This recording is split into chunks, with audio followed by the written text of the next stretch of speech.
ndabaramukije mwese mumeze neza kumengo harakanye cyane mwajanye n'akabebo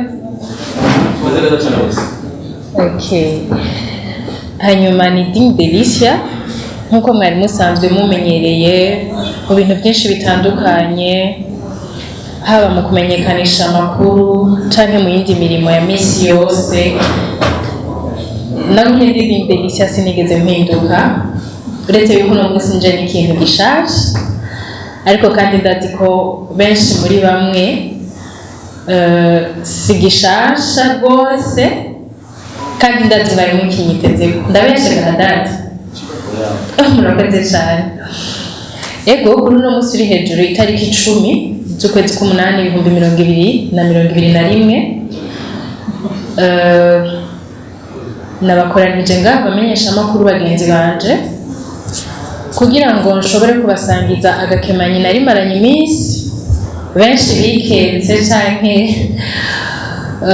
bagiye barabona mugabo batagiye bamenya ivyo arivyo kugira ngo ndabahe umuco wa bimwe mu byo mwibaza mumenye ivyo arivyo mumenye niyo bigiye kuja murabona yuko nicaye ahantu hashajije murabona Isoko TV 257 ariko nsubira inyuma gato ndibuka yuko nigeze kubakoranya itariki 28 z'ukwezi kwa kabiri 2021 oh sorry 2021 wala ndibuka yuko nigeze kubatumako nugurura icese Burundi Nkunda Company ariko ndaza kugerageza ndabasubiriremo ibigize Burundi Nkunda Company kugira ngo mushobore kumenya neza Isoko TV iyo ryazananye iyo byaje riva niyo riko riragana muri Burundi Nkunda Company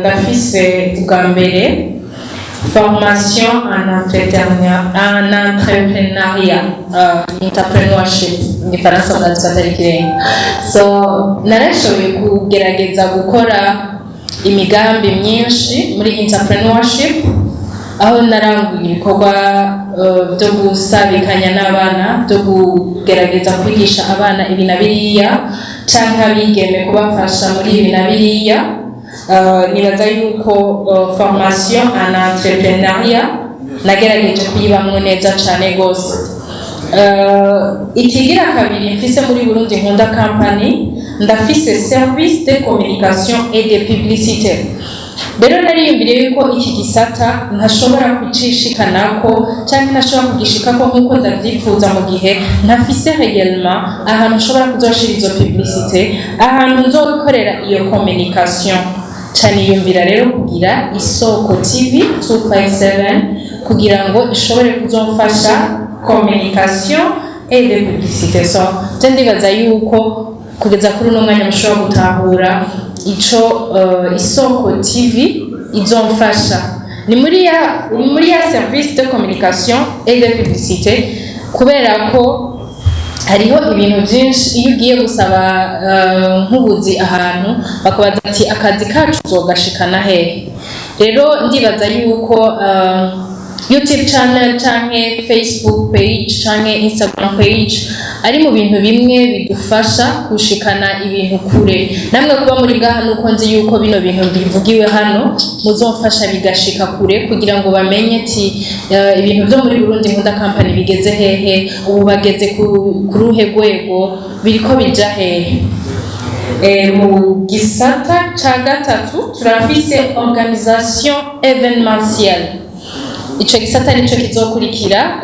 ndibaza yuko tuzoguma tubatumako kandi ndizeye ko muzotugamburukira mukaza mukaduha umwanya wanyu nkuko mugerageza kubikora nkuko mwabikoze uno munsi kugira ngo tuze tubabwire ibindi nkuko biko biragenda ariko mfise ibi bitatu kugeza kuri no saha muri Burundi Nkunda Company formation en entrepreneuriat mwarayibonye ubu rero tugeze muri service de communication et de publicité nkuko mubibona Isoko TV ndaza kubereka ubukemanyi canke agakemanyi nabateguriye kuri Isoko TV muraza kumfasha mumpe iminota 5 yonyene kugira ngo bashobore guprojecta akantu hajya mushobore kumenya neza Isoko TV, kubipfuza kumenya ivyayo muri uno mwanya biriko bikorerwa he, iriko ikora gute, muraza kumpiza iminota 5 yonyene kugira ngo duce tubandanya n'ibikurikira.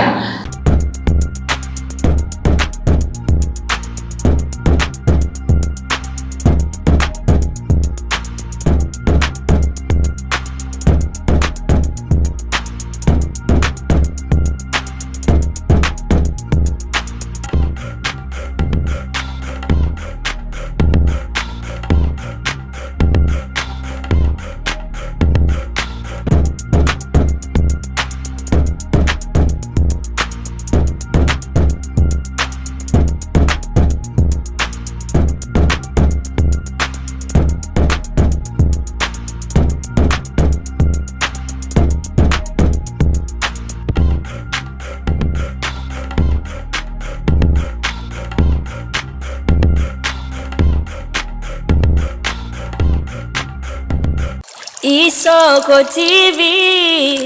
Isoko TV. We are the best. Ndabaramukije cyane gose ni Dinye Delicia nkuko mwari musanze mumenyereye. David abafana banje bari bankumbuye cyane, narabemereye ko ntazigera ndabamaramaza. Uyu munsi nagarutse na televiziyo yiwanje yitwa Isoko TV. Nkabatumirira cyane gose kugenda kugira subscribe kugira ngo muze muba bambere mwironkera ibiganiro bizoza biraca kuri Isoko TV 257. Imana yampezagije nkuko mubibona. Hanyuma kuwipfuza kuza kudutemberera canke kuvizita aho dukorera canke kuwo tuzotuma ko ngo dukorane, Isoko TV ofisi yayo iri Excellence House inivo ya 3 à gauche, umuryango uhereza. No kuvuga hari imiryango ibiri, umuryango utangura siwo ariko ugira kabiri niho muzosanga Isoko TV 257. Hanyuma turabatumira cyane kugira subscribe kugira ngo ibiganiro bizoza biraca ku Isoko TV muzoze murabikurikirana bwa mbere. Turabakunda cyane gose, ni Dinye Delicia, ndabakunda cyane. We are the best.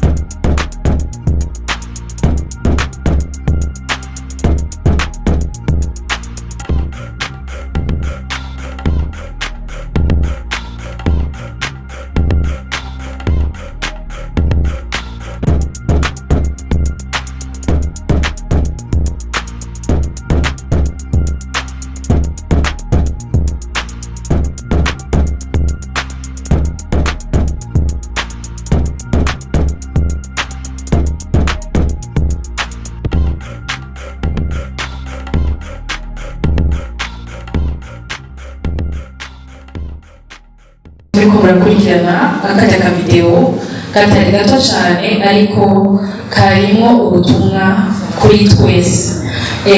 Iya niyo ofisi ya Isoko TV iri muri Excellence House nivo ya 3, umuryango ugira kabiri, niho tuzoza dukorera ibikorwa bya Isoko TV ndetse na Burundi Nkunda Company en general. Hanyuma muri Isoko TV twarateguye ibiganiro byinshi bigiye bitandukanye.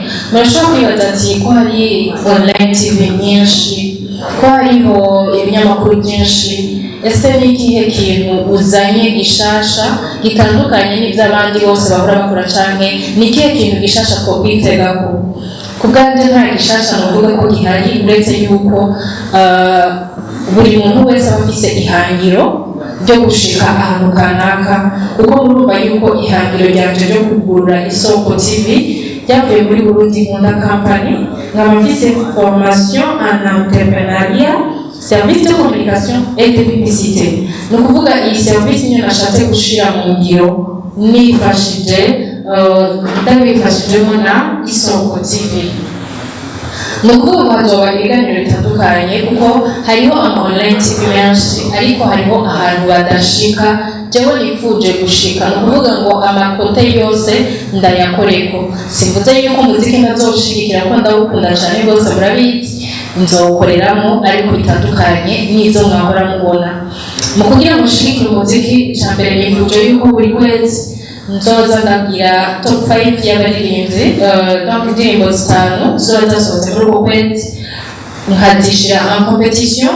Ni ukuvuga ngo uzoba uwa mbere hariho ibahasha yiwe itegekanijwe bidasigura yuko ari umuziki gusa, nzoza ndagira competition y'ibintu byinshi bitandukanye kugira ngo mwirabire ibyiza by'Uburundi, ari mu bacapa, ari mu baririmbyi, eka n'abamenyesha amakuru bagenzana sinabibagiye kuko hari ibintu byinshi badashigikirwamo bari bakwiye gushigikirwamo kuko turashoboye. Hazoba hariho kandi n'ibindi biganiro tuzoza turashika ico novuga ati kuri tema y'umugabo atari bimwe tumenyereye tuja kuvugisha abantu, ariko tuzoshikira rya soko mwumva, rya soko mwabona, tuzogerageza tuze turabibereka na cane cane mu kwerekana ibyiza by'Uburundi. Twaragerageje kuvugana na bamwe mu bantu bajejwe kwerekana novuga ati bemvuga guti ingenzi, donc gutembereza ingenzi, c'est comme ça niko babivuga, aba tourist niko babivuga, murakoze.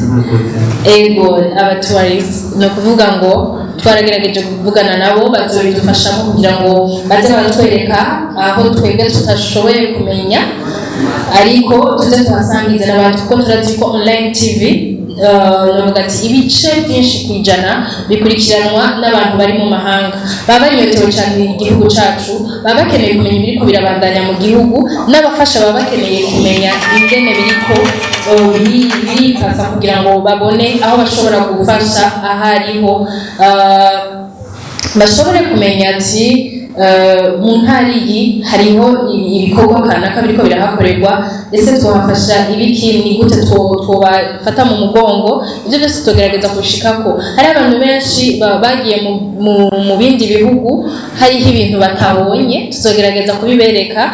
Hariho ibintu byinshi utugenegene, imyuga myinshi ikorerwa ngaha mu gihugu cy'u Burundi, ariko abantu benshi badashigikira bivanye nuko batayibona. Isoko TV tuzogerageza gushira imbere cyane gose ivyo bintu vyose ico kiganiro kizoba citwa ibyiza by'u Burundi. Ibyiza by'u Burundi no kuvuga ngo ni ikintu cyose gikorerwa mu gihugu cy'u Burundi, mu ntara iyo ari yo yose, muri komine iyo ari yo yose tuzoyishikamo kugira ngo uwo ari we wese yifuza gushigikira ico kintu canke iyo mpano azamenye aho agisanga canke abasanga. Ego ndibaza ko atabintu birebire rwose nobabwira kuri Isoko TV. Turindire Imana idutize ubuzima kugira ngo tuze dushike kuri bimwe twifuza twese. Nongera ndabasaba kunshigikira kuko murabona yuko gutangura online TV nshasha ntibiba byoroshe na gato, ariko ndabasaba cyane kunshigikira mwebwe bamenyesha amakuru bagenzanje. Ndazi yuko ijwi ryanyu rishika kure cyane gose, mutumirira abantu kunshigikira. Ndabasabye cyane abantu muri ko murankurikirana muri no mwanya mukurikirane Isoko TV, YouTube channel ni Isoko TV, mugaca mwongera ko 257 mugaca mukora subscribe kugira ngo muze mutangure kubona ibiganiro bicishwa kuri iyo mbonesha kure Isoko TV. Hama murashaka followinga kuri Instagram ni Ding Delicia 0 kuko hariho n'utu video tuzozo turahaca tw'ibyiza by'u Burundi kuva muri ino ndwi itangura muzoza murabibona. Ndabashimira cyane gose rero, hanyuma twizere yuko n'ubutaha tuba tumye ko muzotwitaba kuko murumva ko mu bice bitatu nsigaje igice kimwe citwa organisation des événements cyangwa organisation événementielle. Nibaza yuko muzodushigikira nahone kuko navyo biriko biraza vuba, nitwabatuma ko muze muvuga ati kakana ubuho kagira katubwira iki, muze mwitege yuko ari cya kintu cya gatatu canke ari kindi kintu ngira ndabashikiriza. Ndabakunda cyane gose kandi ndongera ndabakengurukiye cyane. Murakoze mwese muri kino kibanza. Igihe umubone w'ubukereza kuko wakoze ibintu byiza. Murakoze cyane. Ariko ncangira ko mbaza akabazo kanje cyane nanjye nsanzwe ndereye mu y'urugo n'umuntu company Burundi bigejo aho uturere abana neza. Tumaze iminsi tubamenga imirimo ntikiragenda neza, tuvuga ati pete tubyaraho ariko turabona impamvu. Ariko nshaka kumenya Burundi Nkunda Company n'Isoko TV ngerageje kugira ngo bisa no kumenya ibintu bibiri bitandukanye nubwo biri mu kintu kimwe nk'uko babivuze.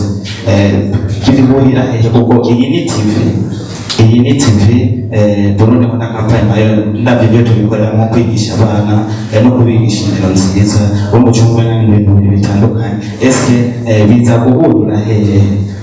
Icya kabiri cyambaza ku bijyanye n'abakozi bamenyesha amakuru bagenzanje bazaba bariko baragukorera tumaze iminsi tubibona twese abaturondera baratwifuriza ibyiza ndetse bakaturyosharyosha ariko ntibizoshika ejo canke hirya y'ejo ubucuti bwari hagati ya Dini Delicia na Trizi bukagenda nabivanye n'agafaranga na ifaranga ari shetani mubi kugira ngo aho ari nawe yicare yumve neza yuko apare amafaranga azoronka ikindi kintu kiri ku ruhande kizotuma ubucuti bwayo bukomera.